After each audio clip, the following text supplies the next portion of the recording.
اعوذ باللہ من الشیطان الرجیم بسم اللہ الرحمن الرحیم خواتین و حضرات السلام علیکم ورحمۃ اللہ وبرکاتہ و مغفرتہ۔ پروگرام احکام شریعت اور فقہ حنفی سے متعلقہ مسائل کے ساتھ ایک دفعہ پھر آپ کی خدمت میں حاضری کا شرف حاصل ہے۔ کچھ کویسچنز ہیں اور پھر انشاءاللہ کالز کا سلسلہ شروع کرتے ہیں۔ ایک یہ پوچھا ہے کہ عورتوں کی بعض اوقات لڑائی ہوتی ہے تو یہ دوسری کو اس طرح کہہ دیتی ہیں کہ تجھے مرتے وقت کلمہ بھی نصیب نہ ہو، اس کا حکم کیا ہوگا؟ دیکھیں، اگر تو صرف یہ غصے میں سامنے والے کو ہرٹ کرنا مقصود ہے، تکلیف پہنچانا مقصد ہے، غصے میں لانا مقصد ہے، حقیقتاً یہ ارادہ نہیں ہے کہ یہ کافر ہی ہو جائے، کیونکہ کلمہ نصیب نہ ہونے کا ہمارے ہاں مطلب یہ ہوتا ہے کہ یہ کافر ہو کر مرے، تو صرف اگر غصے کا اظہار ہے تو پھر کفر تو نہیں ہے، لیکن غیر مناسب جملہ اس طرح نہیں کہنا چاہیے۔ اور اگر خدا نخواستہ دل میں یہ ارادہ ہے کہ یہ کافر ہو کر ہی مرے تو آپ کم از کم اس کے کفر پر راضی ہیں کہ یہ کافر ہو جائے، اور کسی کے کفر پر راضی ہونا خود کفر ہوتا ہے۔ ایسی صورت میں عورتوں کو چاہیے کہ اگر کوئی ایسا جملہ کہہ دیں جب انہیں ہوش آئے اور وہ غصے کی حالت سے نارمل حالت میں آئیں تو فوراً سے پیشتر اسلام قبول کریں، یعنی دوبارہ کلمہ پڑھیں، اور تجدید، اگر شادی شدہ ہیں تو تجدید نکاح بھی کریں، کیونکہ یہ اس طرح جائز نہیں ہوتا ہے کہ آپ کسی کے بارے میں یہ سوچیں اور ارادہ کریں پختہ، یا زبان سے کہہ بھی دیں کہ اللہ اس کو کافر مارے۔ یہ بہت بری چیز ہوتی ہے۔ اس کا مطلب ہے آپ اس کی تمنا کر رہے ہیں کہ وہ ہمیشہ ہمیشہ کے لیے جہنم میں چلا جائے، اور یہ اچھی تمنا نہیں ہے۔ تو اس لیے اس کو کہتے ہیں کہ جی کفر پر راضی ہونا کفر ہے، تو اس میں اس کا شائبہ ہے، تو اس لیے احتیاطاً یہ سب کرنا ہوگا۔ ایک بہن نے پوچھا کہ کیا کسی کافر کو شراب کا ڈسکاؤنٹ واؤچر دے سکتے ہیں کہ نہیں، یعنی ایسا واؤچر کہ جس کو وہ استعمال کر کے شراب میں ڈسکاؤنٹ حاصل کر لے کافر کو، اور یہ غالباً اپنے کاروبار کو وسیع کرنے کے لیے ہے کہ پھر وہاں پہ آئیں گے گاہک تو ان کو یہ دیں گے تو پھر وہ ہماری شاپ پر آئیں گے۔ شراب کی دکان نہیں ہے، غالباً سپر مارکیٹ ہے، اس کے اندر یہ پوچھا ہے۔ تو دیکھیں، ایک مسلمان کی بہرحال یہ شان نہیں ہے کہ وہ شراب کے معاملات میں انوالومنٹ کرے، لیکن اگر آپ یہ سمجھتے ہیں کہ اس سے کم از کم آپ کا گاہک ٹوٹ کر کہیں اور نہیں جائے گا، تو آپ کافر کو خالی دے سکتے ہیں، شراب کا واؤچر دے سکتے ہیں، کیونکہ واؤچر دینا یہ گویا کہ مطلب ایک تو مسلمان کو نہیں دے رہے، دوسرا یہ کہ واؤچر دینا کوئی شراب پینا پلانا نہیں ہے، وہ چاہے تو نہ استعمال کرے، چاہے تو چھوڑ دے، اس میں گنجائش نکل سکتی ہے۔ یہ میری اپنی رائے ہے، اس میں رائے میں اختلاف ہو سکتا ہے کہ کوئی عالم کہے کہ نہیں بالکل جائز ہی نہیں ہے، ٹھیک ہے، یہ بھی وہ صحیح اگر کہنا چاہیں تو کہہ سکتے ہیں، لیکن ہم تھوڑا سا غور یہ کرتے ہیں کہ ایک چیز ہوتی ہے صراحتاً جس پر ممانعت وارد ہوتی ہے، ایک یہ ہے کہ اس پہ ممانعت وارد نہیں ہوتی، مسلمان کا فائدہ بھی ہوتا ہے، اس چیز کو اختیار نہ کرنے میں مسلمان کے لیے نقصان کا پہلو ہے، اور پھر گاہک جو ہیں دوسری جگہ چلے جاتے ہیں۔ مسلمان کی معیشت یا کاروبار کے گرنے کا مطلب یہ ہے کہ دوسرے جو لوگ ہیں وہ غالب آتے ہیں، تو بہت سارے اس میں معاملات ہوتے ہیں بہرحال، اور یہ مسئلہ یہاں کا نہیں ہے، پاکستان کا باہر کا ہے، اس لیے ہماری نظر میں کافر کو ڈسکاؤنٹ واؤچر دینے میں کوئی حرج نہیں ہے۔ یہ کہتے ہیں کہ یہ آج کل ایک پوسٹ چل رہی ہے جس انگلش میں یہ لکھا تھا کہ after 1999 God created very disrespectful sets of children, یعنی اللہ تعالیٰ نے 1999 میں بہت ہی بدتمیز قسم کے بچے پیدا کیے ہیں، تو اس طرح اللہ کی طرف یہ اس کی نسبت کر دینے کا کیا حکم ہوتا ہے؟ دیکھیں، مسئلہ یہ ہوتا ہے کہ ہر چیز کا خالق و مالک اللہ تبارک و تعالی ہے، ہر چیز کا خالق۔ اگر آپ یوں کہیں کہ اچھائی کو اللہ نے پیدا کیا اور برائی کو معاذ اللہ ثم معاذ اللہ کسی اور نے یا ابلیس نے پیدا کیا، تو یاد رکھیں اسی وقت آپ دائرہ اسلام سے خارج ہو جائیں گے۔ اللہ تبارک و تعالی نے اچھی چیزیں ہمارے نفع کے لیے پیدا فرمائیں اور بری چیزوں کو آزمائش کے لیے پیدا کیا ہے۔ ان کے پیدا کرنے میں تو کوئی برائی نہیں تھی، اصل میں تو ان کو استعمال کرنا جس سے منع کر دیا گیا یہ ہے برا، یا کسی اچھی چیز کا مس یوز کرنا یہ ہے برا۔ پیدا کرنے میں تو کوئی مسئلہ نہیں تھا، وہ تو اللہ نے بہت ساری چیزیں ہمارے لیے پیدا فرمائیں۔ گناہوں کو اسی لیے پیدا کیا کہ انسان کو حکم دے دیا دیکھو یہ تم کر سکتے ہو گناہ، لیکن نہیں کرو گے تو جنت ملے گی، کرو گے تو جہنم میں جاؤ گے۔ تو یہی ہمارا امتحان ہے، اگر اس طرح کی چیزیں نہ پیدا کی جاتی تو پھر امتحان کاہے کا رہتا؟ اس لیے یہ تو ذہن میں رکھیے کہ یہ ہے، لیکن ہمارے علماء نے منع کیا ہمارے علماء نے منع کیا کہ اس طرح کی کوئی چیز اللہ کی طرف منسوب نہ کی جائے، کیونکہ اس میں بے ادبی ہے، عقیدہ وہی رکھا جائے، منسوب کرنا مناسب نہیں ہوتا۔ اس لیے اگر کوئی بدتمیز بچے پیدا ہوئے ہیں، پہلی بات تو یہ کہ بچے تو اللہ نے پیدا کیے، بدتمیزی بھی اللہ نے پیدا کی ہے، لیکن یہ مسلط تو نہیں کر دی نا، یہ ہماری تربیت نہیں کرتے ہم لوگ، بچوں کو دین نہیں سکھاتے، اس لیے بچے ڈسرسپیکٹفل بنتے ہیں۔ تو اس لیے خلاصہ کلام یہ ہوا کہ اس پہ ہم حکم کفر وغیرہ تو جاری نہیں کر سکتے، لیکن اس میں ایک بے ادبی کا پہلو ضرور ہے، اس لیے اس طرح کے جملے نہ کہے جائیں اور ایسی پوسٹ کو آگے نہ بھیجا جائے۔ ایک کالر ہمارے ساتھ ہیں۔ السلام علیکم۔ سب کیسے ہیں آپ؟ خیریت سے؟ اللہ کا بڑا کرم۔ جی فرمائیے۔ مفتی صاحب آپ کی آواز نہیں سن پا رہا۔ آپ کی آواز آ رہی ہے، آپ بولیے۔ جی مفتی صاحب، میں نے یہ پوچھنا تھا کہ میرے کزن ہیں، انہوں نے غصے کی حالت میں اپنی وائف کو 3 طلاقیں اکٹھی دے دی ہیں، تو میں نے یہ پوچھنا تھا کہ وہ شرعی حکم کیا ہوگا؟ ان کے ماشاءاللہ 3-4 بچے بھی ہیں، تو مجھے یہ بتا دیں کہ شرعی حکم کیا ہوگا۔ اور دوسرا سوال میں نے یہ کرنا تھا کہ آپ اپنے آفس سے کوئی بھی چیز جو ہے وہ ضرورت کے لیے گھر لے آتے ہیں، فار ایگزامپل ٹیشو ہو گئے، پین ہو گئے، تو اس کے لیے کیا شرعی حکم ہوگا؟ ٹھیک ہے، میں عرض کرتا ہوں انشاءاللہ۔ اسی کا پہلے لے لیتے ہیں کہ انہوں نے ان کے کزن نے غصے میں 3 طلاقیں دے دیں۔ پہلی بات تو یاد رکھیں کہ طلاق تو عمومی طور پہ غصے میں ہی ہوتی ہے، میوچل انڈرسٹینڈنگ سے تو بہت ہی کم طلاقیں ہوتی ہیں، زیادہ تر لڑائی جھگڑے میں ہو رہی ہوتی ہیں۔ تو اگر ہم یہ کہیں کہ غصے میں طلاق ہی نہیں ہوتی مطلقاً، تو پھر تو کہیں طلاق ہی نہیں ہوگی، غصے میں ہی طلاق ہوتی ہے۔ ہاں، اگر کوئی شخص ایسا ہے، یہ ذہن میں رکھیے، ایسا ہے کہ وہ اتنا غصیلہ ہے، اتنا اس کا غصہ خاندان میں معروف ہے، معروف کا مطلب سب جانتے ہیں کہ جب اس کو غصہ آتا ہے تو کچھ ہوش میں نہیں رہتا، اپنے سر مارتا ہے شیشے کے اندر، اینٹ اٹھا کے مار لیتا ہے، دوسرے کو مار لیتا ہے، یعنی عالم ہوش سے بیگانہ ہو جاتا ہے۔ اگر یہ اس کی عادت معروف ہے، معروف کا مطلب مشہور، مشہور کا مطلب یہ ہے کہ جب بھی اسے غصہ آتا ہے ایسے ہی آتا ہے، اس کے بارے میں تو حکم یہ ہے کہ اگر یہ اس حالت میں بیوی کو طلاق دے دے تو واقع نہیں ہوگی۔ یہ جو کہا جاتا ہے نا غصے میں طلاق واقع نہیں ہوتی ہے، اس کا مطلب یہ ہوتا ہے۔ اور جو عام نارمل غصہ ہوتا ہے جس میں انسان غصے میں تو ہے لیکن اتنا نہیں کہ کسی کا سر پھاڑ دے، ایسا نہیں ہے کہ وہ عالم ہوش سے بیگانہ ہو جائے، اس غصے میں جو طلاق دی جاتی ہے اس کے واقع ہونے کی راہ میں کوئی رکاوٹ نہیں ہے۔ اب اس کے بارے میں یہ کہنا کہ جو غصے میں طلاق نہیں ہوتی، یہ گویا کہ حرام کا دروازہ کھولنا ہوگا۔ یہ اچھی طرح یاد رکھیں، غصے میں طلاق واقع ہو جاتی ہے جو نارمل عام طور پہ غصہ ہوتا ہے، اور اگر ایک ساتھ 3 طلاقیں دی ہیں تو صحابہ کرام علیہم الرضوان کا اس پر اتفاق ہے۔ ائمہ 4، امام اعظم، امام شافعی، امام مالک، امام احمد بن حنبل رضی اللہ تعالی عنہم، جن پر پوری امت اعتماد کرتی ہے، ان چاروں کا متفقن علیہ یہ مسئلہ یہی ہے، سب اس پر اتفاق کرتے ہیں کہ ایک وقت کی دی ہوئی 3 طلاقیں 3 ہی ہوں گی۔ اسی طرح ہمارے 1500 سال کے اندر جتنے بڑے بڑے فقہا گزرے سب اس پر متفق ہیں کہ ایک وقت کی 3 طلاقیں 3 ہی ہوتی ہیں، لہٰذا اب یہ طلاق ہو گئی۔ اگر 3-4 بچے چھوٹے چھوٹے تھے تو ان دونوں کو خیال کرنا چاہیے تھا جب لڑ رہے تھے کہ ان چھوٹے بچوں کا کیا ہوگا۔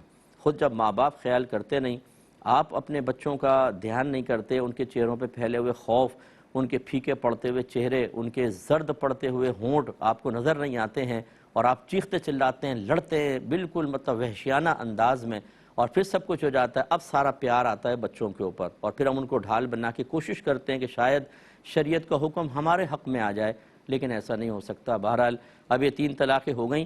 اب اس کا طریقہ یہ ہے کہ اگر آپ دونوں ملنا چاہتے ہیں تو پہلے آپ کی ان کی زوجہ عدت گزاریں گی، اس کے بعد کسی شخص سے نکاح کریں گی، ان میں جسمانی تعلق باقاعدہ قائم ہوگا، پھر وہ شخص فوت ہو جائے یا ان کو طلاق دے اپنی مرضی سے، ان کی عدت گزار کے پھر پہلے شوہر کے پاس آ سکتی ہیں۔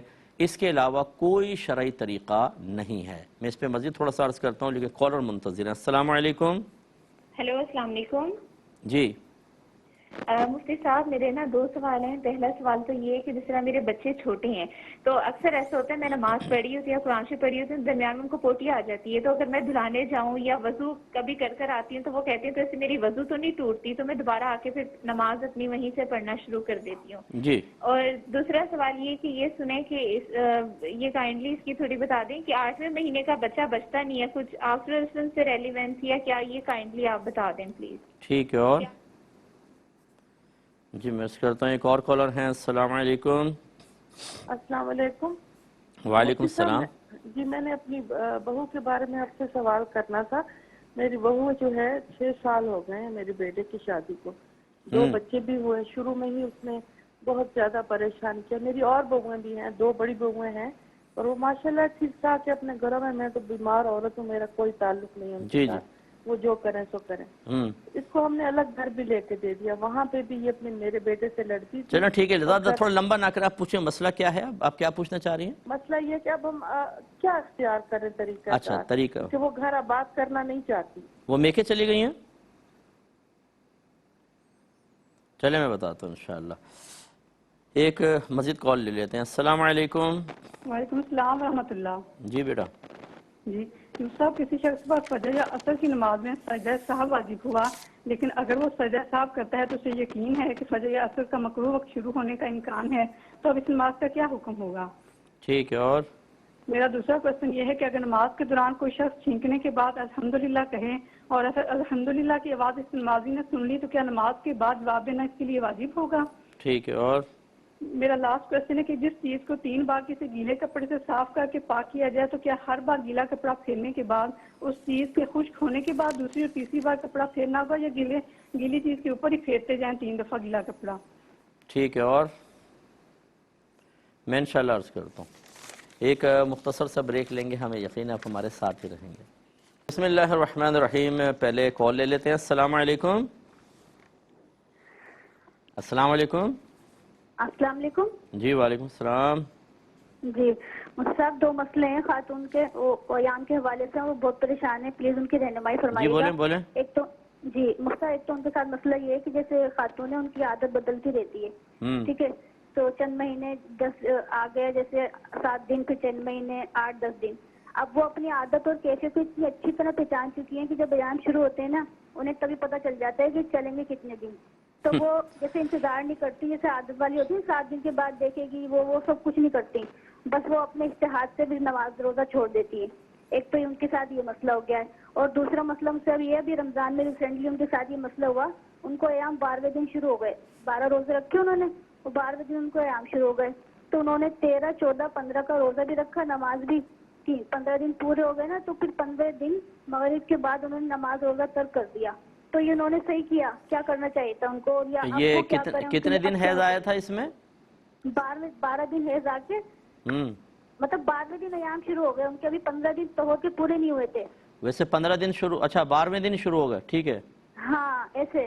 تو پھر انہوں نے 13, 14, 15 3 دن انہوں نے نماز بھی جاری رکھی، روزہ بھی رکھا. پھر جب 15 دن ہو گئے نا، آج 15 دن تھا، مغرب کے بعد روزہ بھی نہیں رکھا اگلے دن اور نماز بھی نہیں پڑھی عشاء کی. تو وہ کہہ رہی ہے میں نے صحیح کیا یا مجھے اب کیا کرنا چاہیے؟ اس ٹائم کوئی رہنمائی کرنے والا ہی نہیں تھا. یعنی میں تھوڑا سا وضاحت کر دیں کہ یہ طہور کے دن چل رہے تھے پاکی کے، تو 12ویں دن حیض سٹارٹ ہو گیا، تو انہوں نے روزہ رکھا، 12ویں 13ویں دن بھی رکھا نا، 15ویں دن تک رکھتے رہیں یوں. جی اس کے بعد اب پوچھ رہی کیا کرنا ہے؟ ہاں تو نماز روزہ انہوں نے کمپلیٹ کر لیا، 15 دن مطلب طہور کے گنے، پھر اس کے بعد انہوں نے حیض گننا شروع کر دیا، وہ اس کو استحاضہ گنا انہوں نے نا. ٹھیک ہے میں بتاتا ہوں. ٹھیک. ایک اور کالر ہیں. السلام علیکم. السلام علیکم مفتی صاحب. وعلیکم السلام. میرے آپ سے 2 سوال ہیں. ایک سوال تو میرا یہ ہے کہ مثلا ہماری فیملی میں نا وہ کپڑوں کو کھنگالتے ہیں تو شرط کرتے ہیں، یعنی کلمہ پڑھتے جاتے ہیں اور کپڑوں کو کھنگالتے جاتے ہیں، کیا ایسا کرنا جائز ہے؟ ٹھیک ہے. اور دوسرا سوال یہ ہے کہ بہت کلوزنگ میری ریلیٹیوز ہیں لیڈیز، تو کوئی مطلب ہوتا ہے تو ہم سے بہت پیار محبت سے ملتی ہیں، جب ان سے ہم سے مطلب نکل جاتا ہے تو پھر وہ ایسے ہو جاتی ہیں جیسے انہیں ہم سے سب سے بڑی دشمن وہی ہماری ہیں. تو کیا پھر ایسے لوگوں سے مطلب ریلیشن شپ رکھنا صحیح ہے یا ہمارے لیے کیا شرعی حکم ہے؟ ٹھیک ہے میں بتاتا ہوں انشاءاللہ. اور جی عرض کرتا ہوں. ایک کال یہ تھی، یہ جو غصے میں 3 طلاق کا مسئلہ تھا، بس ہم نے آپ کو بتا دیا، اس کو حلالہ کا پروسیس کہتے ہیں. اور اللہ تعالیٰ نے واضح طور پہ فرمایا فَإِن طَلَّقَهَا فَلَا تَحِلُّ لَهُ مِن بَعْدُ حَتَّى تَنكِحَ زَوْجًا غَيْرَهُ، کہ اگر شوہر تیسری طلاق دے دے تو پھر یہ عورت پہلے والے کے لیے حلال نہ ہوگی جب تک کہ اس کے علاوہ کسی اور شخص سے نکاح نہ کر لے. اور نبی کریم صلی اللہ علیہ وسلم نے نکاح کے بعد جسمانی تعلق کو بھی شرط قرار دیا ہے. تو اب یہ ہماری پوری ہمدردی آپ لوگوں کے ساتھ ہوتی ہے جو اس قسم کی آزمائش میں مبتلا ہوتے ہیں، لیکن یہ کسی نے مبتلا نہیں کیا، آپ خود مبتلا ہوئے ہیں.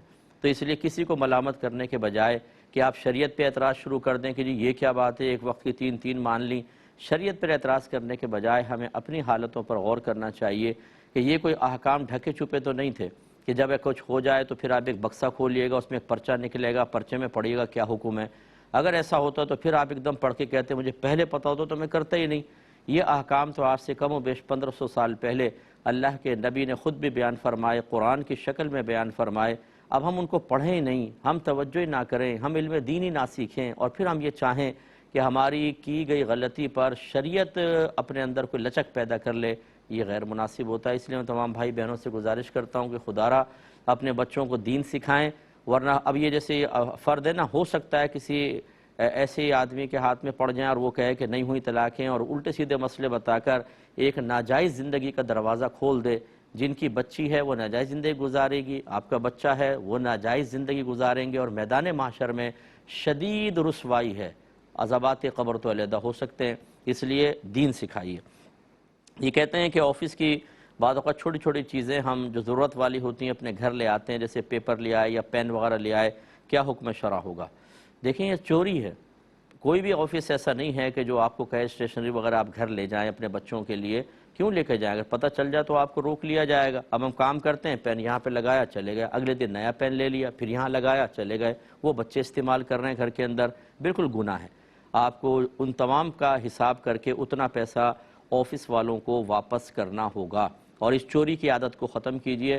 اگر آفس میں دوسرے لوگ کر رہے ہیں، یہ کوئی آپ کے لیے دلیل نہیں ہے کہ جی سبھی لے کر جاتے ہیں، معاذ اللہ ثم معاذ اللہ سب قتل و غارت میں مشغول ہو جائیں تو کیا آپ بھی اس دلیل کی بنا پہ سب کو قتل کرنے لگ جائیں گے؟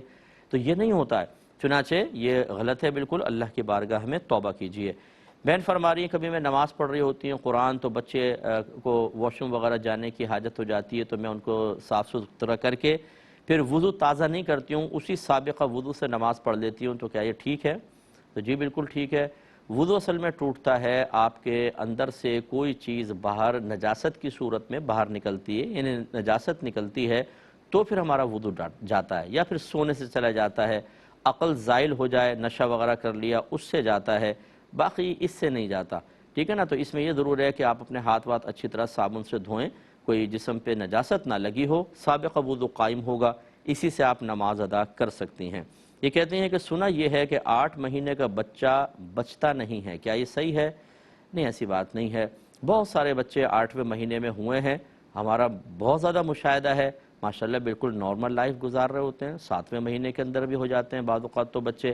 تو یہ اس طرح کے مقولے بعض اوقات لوگوں میں معروف ہو جاتے ہیں، لیکن حقیقتاً اس کا شریعت وغیرہ سے تو کوئی تعلق نہیں ہے۔ ایک یہ کہتے ہیں کہ ان کی ایک بہو ہیں جو 6 سال ہو گئے ہیں بچے کی شادی کو، 2 بچے بھی ہو گئے اور الگ گھر میں بھی رہتی ہیں، لیکن ان کا وہ مطلب یہ کہ مسلسل باعث سے پریشانی ہے، جبکہ 2 بہویں ایسی ہیں جو بہت اچھی ہیں، تو کیا کیا جائے؟ اس کا طریقہ کیا ہے؟ دیکھیں اب مسئلہ یہ ہے کہ 2 بہویں اگر اچھی نکل آئیں تو یہ تو گاڈ گفٹڈ چیز ہی ہوتی ہے، کہ اب مجھے نہیں پتا کہ ان کی شرعی لحاظ سے دینی تربیت تھی، اخلاقی اور کردار کی تربیت تھی یا نہیں تھی۔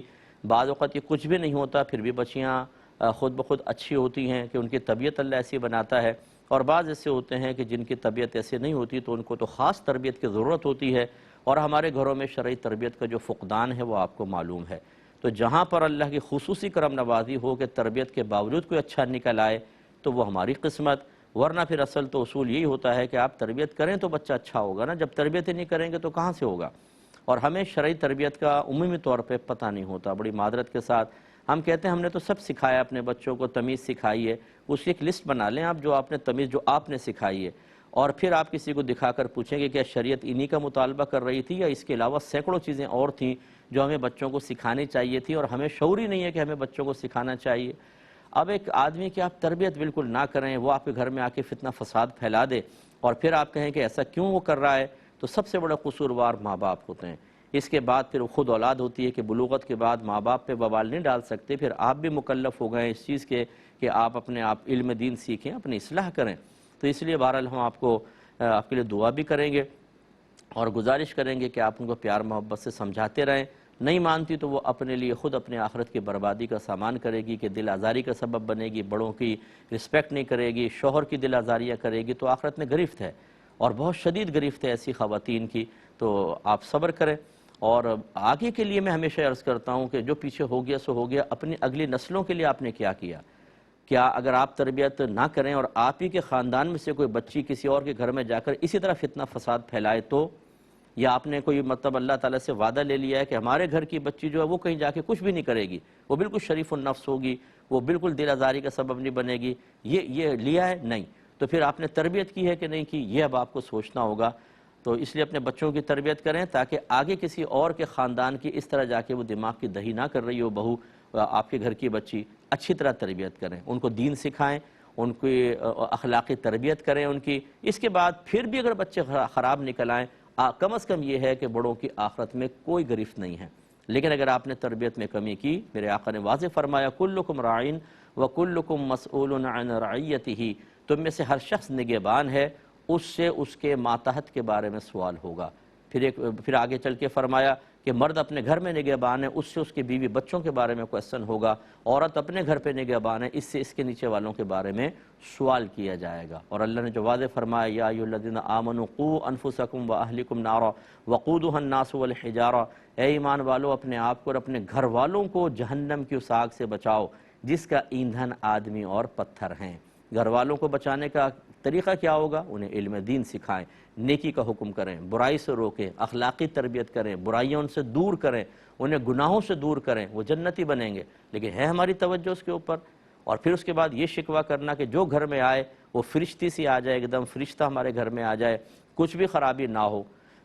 تو ہوتا یہی ہے۔ آخری بات بس میں عرض کرتا ہوں، جن کے بچے بغیر تربیت کے بھی ماں باپ کے فرما بردار ہوں، تنخواہ لا کر دیں، میں نے نہیں دیکھا کہ والدین نے مجھے کہا ہو کہ مفتی صاحب وہ نماز نہیں پڑھتا بچہ، تھوڑا دیکھیں شرعی لحاظ سے میرا بچہ کمپلیٹ ہے یا نہیں، ذرا دیکھ لیجئے، یہ اس کے معاملات ہیں۔ نو، کیونکہ ہمارے حق میں صحیح ہے نا۔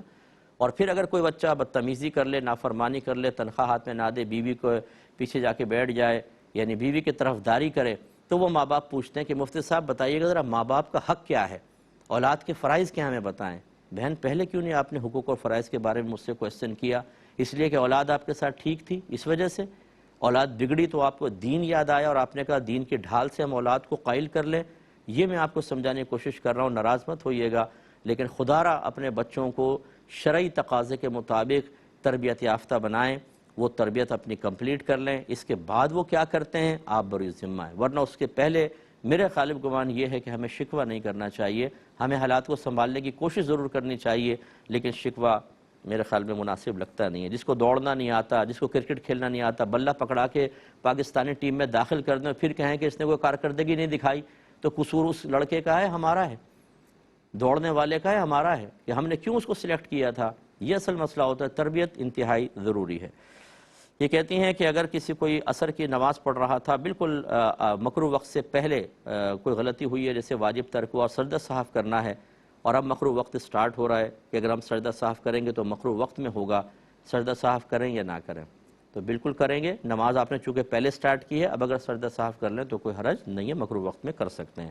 ایک مختصر سا بریک لیں گے، ہمیں یقین ہے آپ ہمارے ساتھ ہی رہیں گے۔ بسم اللہ الرحمن الرحیم۔ یہ کہتے ہیں کہ اگر کسی کو چھینک آئی، اس نے الحمدللہ کہا، تو شرعی مسئلہ یہ ہوتا ہے کہ جس نے سن لیا اس پر چھینک کا جواب دینا واجب ہوتا ہے، یرحمک اللہ، اگر مرد واحد ہے، ورنہ عورت ہے تو یرحمک اللہ کہیں گے۔ اب وہ نماز ایک شخص پڑھ رہا تھا، اس نے سن لیا تو فوری جواب دے یا نماز ختم کرنے کے بعد دینا اس پر واجب ہوگا؟ تو فقہ دیکھیں فوری طور پہ جواب دے گا تو اس کی نماز ٹوٹ جائے گی، کیونکہ حالت نماز میں کسی کے کوسچن کا جواب دینے سے یہ ایک طرح سے مکالمہ ہو جاتا ہے، سمجھ لیجئے، اور نماز میں ایسی حرکت کرنا جو نماز کے احترام اور تعظیم کے منافی ہو، وہ نماز کو توڑ دیتی ہے، لہٰذا اس سے نماز ٹوٹ جائے گی۔ ہاں وہ یوں کرے کہ نماز کمپلیٹ کرے، اس کے بعد پھر وہ اس کا جواب دے دے، یہی صحیح طریقہ ہے۔ ایک یہ کہتے ہیں کہ اگر کوئی ایسی چیز ہے جو چکنی ہے، انہوں نے پوچھا جیسے ہماری یہ ٹیبل ہے بالکل چکنی، اس پہ کوئی نجاست گر جائے تو فقہا نے واضح لکھا کہ 3 دفعہ اس کو پونچھ دیں اچھی طرح، اور اس کے بعد دیکھیں اگر نجاست کا اثر ختم ہو گیا، یعنی رنگت اور اسمیل وغیرہ، تو وہ پاک ہو جائے گا۔ اب انہوں نے یہ پوچھا ہے کہ اگر فرض کے لیے ہم گیلے کپڑے سے صاف کرتے ہیں تو ایک دفعہ صاف کیا تو کیا پھر فوراً دوسرے گیلے کپڑے سے دوبارہ کر سکتے ہیں، یا ایک دفعہ صاف کر کے اس کو چھوڑ دیں، جب خشک ہو جائے پھر کریں؟ دیکھیں لگاتار کر سکتے ہیں آپ، اس کو ٹیشو سے پہلے اچھی طرح صاف کر دیں، پھر اس کے بعد ایک گیلا کپڑا اس کے اوپر پھیر دیں، انشاءاللہ اسمیل وغیرہ بالکل ختم ہو جائے گی۔ لگاتار کرنا کوئی ضروری نہیں ہوتا۔ ایک یہ کہتی ہیں ایک بچی ہے، ان کی عادت بدلتی رہتی ہے، کبھی 6 دن حیض آیا، کبھی 7 دن، کبھی 8 دن، تو اب یہ کہتی ہیں کہ وہ اتنی بڑی مجتہدہ ہو چکی ہے ماشاءاللہ کہ جیسے حیض سٹارٹ ہوتا ہے تو ان کو الہام ہو جاتا ہے کہ اب 6 دن ہی چلے گا یا 7 دن ہی چلے گا، اور وہ اس کے بعد انتظار نہیں کرتی اور نمازیں سٹارٹ کر دیتی ہیں۔ کیا حکم شرع ہوگا؟ دیکھیں اس طرح کوئی بھی نہیں کر سکتا، آپ نے خود سوال میں ہی ان کے اس اجتہاد کو پارا پارا کر دیا ہے کہ ان کی عادت بدلتی رہتی ہے، کبھی 6 دن، کبھی 7 دن، کبھی 8 دن، تو ان کو کیسے الہام ہو جائے گا کہ اس دفعہ 6 دن ہی آئے گا، اس دفعہ 7 دن، کیسے پتہ چلے گا؟ یہ سوائے شیطانی وسوسے کے اور کچھ بھی نہیں ہے، اور وہ کامیاب ہو گیا کہ اس نے خیال ڈال دیا۔ اب 6 دن کے بعد ہو سکتا ہے کہ عادت پچھلی دفعہ 9 دن آیا تھا حیض، اور 6 دن کے بعد انہوں نے غسل کر کے نمازیں شروع کر دی۔ کیسے کر دیں؟ ایسی عورت کو یاد رکھیں جس کی عادت بدلتی رہتی ہے نا، اسے کم از کم اپنے پچھلے مہینے کی جو دن ہیں اس کو فالو کرنا ہوگا۔ مثال کے طور پہ پچھلے مہینے 7 دن میں بند ہوا تھا، تو 7 دن سے پہلے تو وہ بالکل نماز روزہ وغیرہ نہ چھوڑے، 7 دن ہو جائیں کمپلیٹ، اس کے بعد وہ کرے۔ اور فرض کر لیں کہ اگر 7ویں سے 8ویں دن چلے گئے تو پھر وہ رک جائے اور 10 دن کا انتظار کرے گی کہ 10 دن کے اندر کبھی اگر حیض آ گیا تو ٹھیک، اگر نہیں آ گیا تو وہ حیض ہی ہے، نہیں آیا تو پھر 11ویں دن سے سٹارٹ کرے۔ اور یہ ذہن میں رکھیں کہ اب جیسے مثال کے طور پہ 7 دن حیض تھا، 8ویں دن آ گیا تو 10 دن تک انتظار کرے، لیکن پھر نہیں آیا تو اس کا مطلب ہے 8 دن حیض کے ہوئے، 2 دن جو ہیں وہ پاکی کے گزرے ہیں، ان 2 دن کی نمازیں وہ بعد میں قضا کرے، لیکن گناہگار بالکل نہیں ہوگی۔ اس پہ انشاءاللہ میری کتاب ان قریب آنے والی ہے فرض علوم کے اوپر، لیکن اس کے پہلا چیپٹر میں نے طہارات پہ لکھا ہے۔ میں سسٹر سے خاص طور پہ گزارش کرتا ہوں اس میں جو حیض و نفاس کے مسائل ہیں وہ ضرور آپ پڑھیں۔ اس طریقے سے اجتہادات سے یہ مسئلے نہیں چلتے، کیونکہ یہ صرف اور صرف نبی کریم کے بتانے پر موقوف ہیں، ان میں اجتہاد نہیں ہے۔ ہاں، جو ایسی صورتحال نہیں آ جائے جو پہلے کبھی نہیں تھی، اس میں فقہا اپنے رائے کا دخل کرتے ہیں، تو ہماری بہنوں کو بیسک سیکھنے چاہیے، لیکن ابھی جو یہ بہن کر رہی ہے غلط طریقہ ہے۔ دوسرے انہوں نے کہا کہ یہ پہلے ذہن میں رکھیں کہ 2 حیضوں کے درمیان کم از کم 15 دن ضرور پاکی کے ہوتے ہیں، یہ آپ کے نبی نے فرما دیا۔ لہٰذا اگر کسی بچی کا حیض بند ہوا اور 12ویں دن سٹارٹ ہو گیا تو یہ حیض نہیں ہے، کیونکہ 15 دن تک تو حیض ہو گئی نہیں۔ یہ کہلاتا ہے استحاضہ، بیماری کا خون، ایسی بچی مستحاضہ کہلاتی ہے۔ اور بیماری کا خون جو ہے وہ نہ نماز کو روکتا ہے نہ روزے کو روکتا ہے، یعنی اگر وہ آ بھی جائے تو ان کو نماز کنٹینیو رکھنی ہے، ان کو روزہ رکھنا ہے، حتیٰ کہ 15 دن پورے ہو جائیں وہ نماز روزہ رکھیں گی۔ 15ویں دن کے بعد اب 16ویں دن اگر آ گیا تو یقیناً اب حیض سٹارٹ ہو سکتا ہے کہ درمیان کے 15 دن پاکی کے گزر چکے ہیں۔ تو اب یہ جو انہوں نے کویسچن کیا وہ غالباً یہی تھا کہ انہوں نے 12ویں دن آ گیا تو انہوں نے نماز کنٹینیو رکھی، 12، 13، 14، تو 12، 13، 14 اور 15ویں دن جو ہے وہ غالباً انہوں نے روزہ رکھ لیا۔ ایسا نہیں کرنا چاہیے تھا، 15واں دن پورا کمپلیٹ کر کے پھر ان کو رکھنا چاہیے تھا۔ تو اگر کوئی مسئلہ میں سمجھ نہیں پایا اور بدل گیا تو بہرحال اصول میں نے بیان کر دیا، اس سے آپ سمجھ جائیں گے کہ جو پاکی کے 15 دن ہیں اس میں نماز روزہ کنٹینیو رہے گا، اس میں چھوڑنا گناہ، اور 15 دن کے بعد اگر ہے تو اب سمجھ لیں کہ حیض کے امکانات ہو سکتے ہیں، یعنی اگر لگاتار 3 دن تک چلتا رہا تو حیض ہے، پھر اس میں اب یقینی سی بات ہے کہ نماز روزہ وغیرہ سب منع ہو جائے گا، بعد میں روزوں کی قضا ہوگی، نماز کی قضا نہیں ہے۔ یہ کہتی ہے ہماری فیملی میں ایسا ہوتا ہے کہ جب کپڑوں کو کھنگالتے ہیں، نکالتے ہیں پانی سے تو کلمہ پڑھتے جاتے ہیں تاکہ یہ پاک ہو جائیں، کیا حکم شرع ہوگا؟ اللہ تعالی ہماری ایسی بہنوں پر بہرحال رحمت نازل فرمائے کہ جنہوں نے ایک نیا دین اپنے گھر میں وضع کر لیا اور انہوں نے اصل دین کو سیکھنے کی کبھی زحمت گوارہ نہ کی۔ اسی لیے میں گزارش کرتا ہوں، آپ کے بڑے بہت بڑے ہوں گے، بہت اچھے ہیں، اللہ اگر وہ فوت ہو گئے اللہ ان کو جنت الفردوس میں اعلیٰ مقام عطا فرمائے، لیکن گھر کے بڑوں کا ہر کام صحیح ہو یہ ضروری نہیں ہے۔ ان کے کاموں کو بھی، ان کی سوچ، ان کے نظریات، ان کے اقوال، ان کے عادات و اطوار جو آپ میں سرایت کر کے نسلوں میں جا رہی ہے، اسے ایک دفعہ شریعت پر پیش کرنا ضروری ہوتا ہے۔ کپڑوں کی پاکی کا یا اسی طرح جنابت اتارنے کا جو غسل ہم کرتے ہیں، ناپاک ہوتے ہیں، اس کا کلمہ پڑھنے سے کوئی تعلق نہیں ہے ہی نہیں کوئی تعلق۔ کلمہ پڑھنے سے کیا ہوگا؟ پانی بہانے سے ہے۔ اگر کپڑوں میں نجاست ہے تو اتنا پانی بہائیں کہ وہ پانی اس نجاست کو اپنے ساتھ بہا کر لے جائے، جب یہ ہوگا تو کپڑا پاک ہوگا۔ اب آپ نے وہ شرعی تقاضا پورا نہیں کیا اور کلمہ پڑھ رہے ہیں اس کے اندر تو کوئی فائدہ نہیں، وہ ناپاک ہی رہے گا۔ اور اگر پاک ہو گیا کلمہ نہ پڑھیں، اب کلمہ پڑھنے کی حاجت نہیں، کپڑا پاک ہو گیا۔ اور ناپاک کپڑوں کو پاک کرتے ہوئے کلمہ پڑھنا یہ تو ویسے ہی مطلب ہے کہ مناسب نہیں ہے، گندی چیزوں کے اوپر ایسے آپ پڑھ رہے ہیں تو یہ اس کی کوئی حاجت نہیں ہے۔ صرف صحیح طریقہ سیکھنے کی ضرورت ہے اور وہ صحیح طریقہ ہم سیکھتے نہیں ہیں۔ سارے پاک ناپاک کپڑے واشنگ مشین میں ڈال دیتے ہیں، وہ ہے قلیل تھوڑا پانی، جیسی کپڑے اس میں ڈالتے ہیں نجاست جیسی پانی سے ملتی ہے سارے ناپاک. آپ نے باہر نکال کے نئے کپڑے اسی پانی میں ڈال کے تھوڑا اور پانی اور پاؤڈر ڈالا اسی میں ڈال دیے وہ سارے بھی ناپاک. اب ان کے اندر آپ ان کو نچوڑ کر ایک ٹب میں پانی لے کر انہیں ڈالتی ہیں کپڑوں کو جھاگ نکالنے کے لیے صابن نکالنے کے لیے. جیسے ٹب کے پانی سے یہ ناپاک سوٹ ملے گا وہ سارا ناپاک خوب اچھی طرح گھما کے ایک کپڑا دوسرا کپڑا تیسرا کپڑا پھر اس کو بہا دیا نیا پانی لیا ایک دفعہ اور نکالنے لگی یہ سارے ناپاک پھر جیسے ملیں گے سب ناپاک. اب آپ کلمے پڑھے جا رہی ہیں کپڑے ناپاک ہیں آخر تک ناپاک. اور پھر اس کو آپ نے رسی پہ ڈال دیا رسی ناپاک. پھر آپ نے استری کر کے شوہر کو جمعہ پڑھنے نمازیں پڑھنے کے لیے سوٹ دیا وہ ناپاک اس کی نمازیں برباد. تو ایک عورت جو مسئلے نہیں سیکھتی ہے وہ پورے گھر کو تباہ و برباد کر دیتی ہے. اور بڑی معذرت کے ساتھ میں بات عرض کرتا ہوں کہ ہمارا دیندار طبقہ بھی اس سے غافل ہے. جتنے مجھے سن رہے ہیں اس وقت اگر کوئی نئے عالم بنے ہیں قاری صاحب ہیں کوئی نعت خان صاحب ہیں دیگر لوگ ہیں اپنے گھر کی خواتین سے معلوم کریں کہ تمہیں کپڑا پاک کرنا آتا ہے طریقہ معلوم کیجیے. آپ ایسا نہ ہو کہ آپ باہر بزرگ ہوں اور گھر کے اندر گھر والے ناپاک طریقے سے کپڑے کو پاک کرنے کی ناکام کوششیں کر رہے ہوں اور انہی کپڑوں کو پہن کے آپ واعظ و نصیحت فرما رہے ہیں جمعے پڑھا رہے ہیں عیدین پڑھا رہے ہیں آپ نمازیں پڑھا رہے ہیں اور نمازیوں کی نمازیں بھی برباد ہو رہی ہیں. اتنا خطرناک مسئلہ ہے یہ. لیکن عمومی طور پر سمجھ نہیں پاتے. اگر میں ایک عالم دین ہوں اور میں غیر عالمہ عورت سے نکاح کر لیتا ہوں تو کیا میری صحبت میں رہ کے وہ خود بخود عالمہ بن جائے گی یا مجھے سکھانا ہوگا مجھے پوچھنا ہوگا کہ آپ کو شرعی مسئلے معلوم ہیں کہ نہیں ہیں. آپ بھی اس کا فیصلہ کر سکتے ہیں. ڈاکٹر اگر کسی عورت سے نکاح کر لے تو وہ بھی ڈاکٹر ہو جائے گی. پی ایچ ڈی والا کسی لڑکی سے نکاح کر لے تو وہ خود بخود پی ایچ ڈی ہو جائے گی. ایسا تو نہیں ہو سکتا. سکھانا ہی پڑتا ہے. اس چیز کو سمجھنے کی بہت ضرورت ہے. دیکھیے کیا کہتے ہیں کہ ہمارے بعض رشتہ دار ایسے ہیں کہ ان کے مطلب حل کرتے رہو تو بڑا پیار اور محبت اور جب ان کا مطلب نکل جاتا ہے تو وہ بالکل مثل اجنبی ہو جاتے ہیں بلکہ دشمنی پر اتر آتے ہیں. ان کے ساتھ تعلق رکھنے کی کیا شرعی حیثیت ہے؟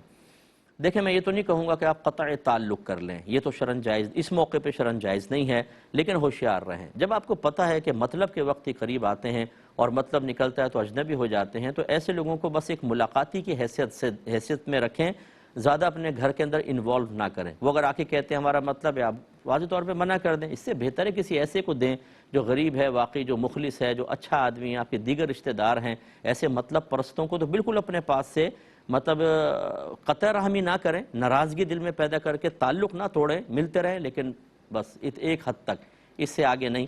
ایسے لوگوں کو مطلب آئینہ دکھانا بہت ضروری ہوتا ہے کہ ہماری بھی زندگی میں بہت سارے لوگ آئے اپنے مطلب کے لیے بڑے مسکے لگائیں لیکن جب ان کا مطلب پورا ہو جائے تو طوطا چشم بن جاتے ہیں ایک دم نگاہیں پھیر لیتے ہیں اور آدمی کی عقل حیران رہ جاتی ہے. اب آپ کے ساتھ بھی ہو سکتا ہے ایسا ہو آپ نے بڑے احسانات کیے ہوں لیکن اس کے بعد پھر جو ایسے لوگ نگاہ بدلتے ہیں تو آپ کو بہت تکلیف ہوئی ہوگی.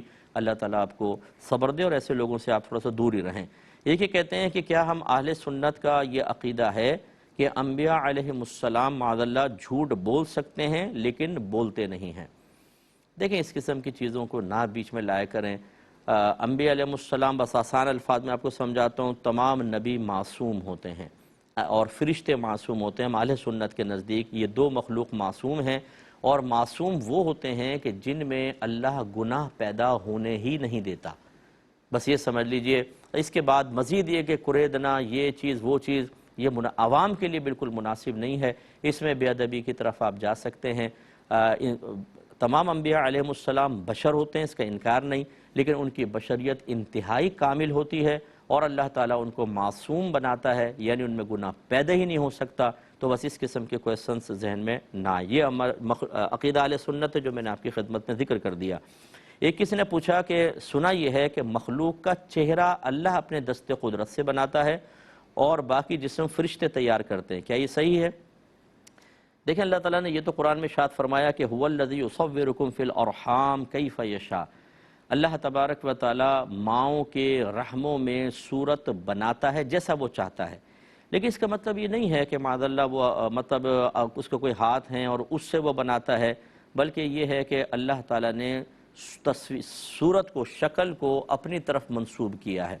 باقی پورے ہر چیز کا خالق اللہ تبارک و تعالیٰ ہی ہوتا ہے لیکن چہرے کو خاص اپنی طرف منسوب کیا اور اس میں ایک حکمت یہ ہے. اچھا اس بعضوں نے تو اس میں چہرہ بھی مراد نہیں لیا.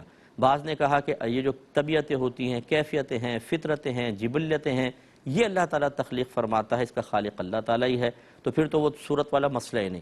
لیکن اگر اس آیت کو ظاہر پر بھی رکھیں تو یہ اللہ تعالیٰ نے اپنے کمال کا اظہار فرمایا کہ ایک بالش، عمومی طور پہ ایک بالش لمبے اور ایک بالش چوڑے، چہرے کے اوپر دیکھیں 2 آنکھیں، 2 بھویں، 1 ناک، 2 ہونٹ، 2 گال، 2 کان، لیکن ہر ایک کی صورت مختلف۔ اتنی چھوٹی سی جگہ میں لاکھوں لوگوں کو کھڑا کر دیں، ہر ایک کے چہرے میں آپ کو ڈیفرنس نظر آئے گا۔ یہ اللہ تعالیٰ کی قدرت کاملہ کا ایک بہترین اظہار ہے کہ اتنی چھوٹی جگہ پر اللہ تعالیٰ نے کسی کو اتنے سارے چہرے بنائے ہیں کہ کوئی ایک دوسرے سے باقاعدہ بالکل سیم نہیں ہوتا۔ کبھی کبھی ٹوئنز وغیرہ ہوتے ہیں، وہ بھی اللہ کا کمال ہے کہ دیکھیں ایک ہی ماں کے پیٹ سے جب 2 بچے ایک ساتھ پیدا ہوتے ہیں تو بالکل شکلیں ایسی ہوتی ہیں کہ پہچاننا مشکل ہو جاتا ہے، ورنہ تمام کی علیحدہ۔ تو یہ اس کا مطلب ہے، یہ نہیں ہے کہ اللہ تعالیٰ چہرہ بناتا ہے باقی فرشتے بناتے ہیں، ایسا نہیں ہے۔ اب چونکہ پروگرام کے وقت تقریباً ختم ہو چکا ہے، اپنے میزبان کو، ہمارے کیو ٹی وی کی ٹیم کو اجازت مرحمت فرمائے، آپ ہمارے لیے دعا کیجیے، اور میں آپ سے ریکویسٹ کرتا ہوں کہ جو ہمارے فوجی بچے شہید ہوتے ہیں ان کے لیے خاص طور پہ دعا فرمایا کریں۔ یہ اپنے ملک کی حفاظت کے لیے سرحدوں پہ تیار کھڑے ہوئے ہیں، گولیاں ان کے سینے پہ لگتی ہیں، محفوظ ہم ہوتے ہیں۔ ان کی بھی ایک فیملی ہوتی ہے، ان کے بیوی ہوتی ہیں، ان کے بچے ہوتے ہیں، بعض اوقات ماں باپ ہوتے ہیں جو ان کی تصویروں کو بعد میں دیکھ کر روتے ہیں اور بلکتے ہیں، لیکن اب بچہ چلا جاتا ہے، لیکن وہ حوصلے والے ہوتے ہیں کہ ہمارا بچہ شہید ہوا اور ملک کی حفاظت میں گیا۔ ان کو دعائیں دیں، اور ایسی کوئی فیملی آپ کے قریب ہو تو ان کو بالکل آپ ان کے ساتھ ذرا اچھا معاملہ رکھیں۔ وآخر دعوانا ان الحمدللہ رب العالمین۔ ناظرین، اگر آپ ایسی ہی مزید ویڈیوز دیکھنا چاہتے ہیں تو ہمارا ARY QTV کا چینل سبسکرائب کیجئے اور بیل آئیکن کا بٹن دبانا نہ بھولیے تاکہ آپ سے کوئی پسندیدہ پروگرام مس نہ ہو جائے۔